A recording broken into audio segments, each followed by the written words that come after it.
याची पद्धत समजून घेऊया.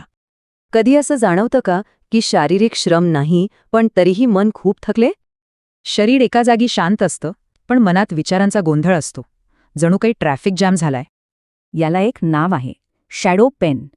दुसऱ्या शब्दांत सांगायचं तर ही मनाची गुलामगिरी आहे. असं वाटतं की आपण आपलं आयुष्य जगत नाही आहोत, तर कोणीतरी आपल्याला फरफटत नेतंय. गंमत म्हणजे यावरचा उपाय हजारो वर्षांपूर्वीच्या एका कथेत दडलेला आहे. या कथेनुसार आपलं आयुष्य म्हणजे एक भव्य रथ आहे आणि हा रथ ओढत आहेत 5 शक्तिशाली जंगली घोडे. या रथावर एक सारथी आहे, ज्याच्या हातात घोड्यांचा लगाम आहे.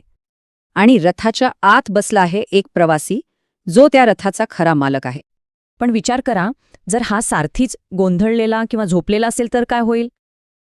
ते जंगली घोडे सैरावैरा धावतील आणि रथाला विनाशाकडे घेऊन जातील. तर ही फक्त एक कथा नाही, हे आपल्या आतल्या जगाचं चित्र आहे. कठोपनिषदातला हा श्लोक सगळं काही स्पष्ट करतो. तर मग पाहूया, या रथाचा प्रत्येक भाग म्हणजे नेमकं काय आहे. ते 5 जंगली घोडे म्हणजे आपली 5 इंद्रिये आहेत, जी सतत बाहेरच्या गोष्टींकडे ओढ घेतात. आजच्या काळात हे घोडे म्हणजे social media notifications, junk food आणि वेब सिरीज आहेत. खरी समस्या ही आहे की आपला सारथी म्हणजे आपली बुद्धी अनेकदा झोपलेली असते. आणि हा जो अतिविचारांचा त्रास होतो ना, तो म्हणजे या उधळलेल्या घोड्यांचाच आवाज आहे.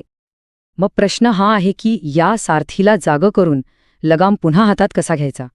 यासाठी एक सोपी 3 पायऱ्यांची पद्धत आहे, ज्यामुळे आपला आतला सारथी जागा होतो.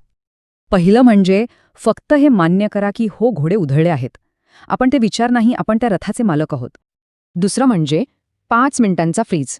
शांत बसून फक्त विचारांना बघा. यामुळे निरीक्षक भूमिका तयार होते. मनावर नियंत्रण मिळवणं म्हणजे विचारांशी लढणं नाही, तर त्यांना योग्य दिशा देणं आहे. तर मग जाता जाता स्वतःला एक प्रश्न विचारा, आपल्या रथाचा सारथी कोण आहे?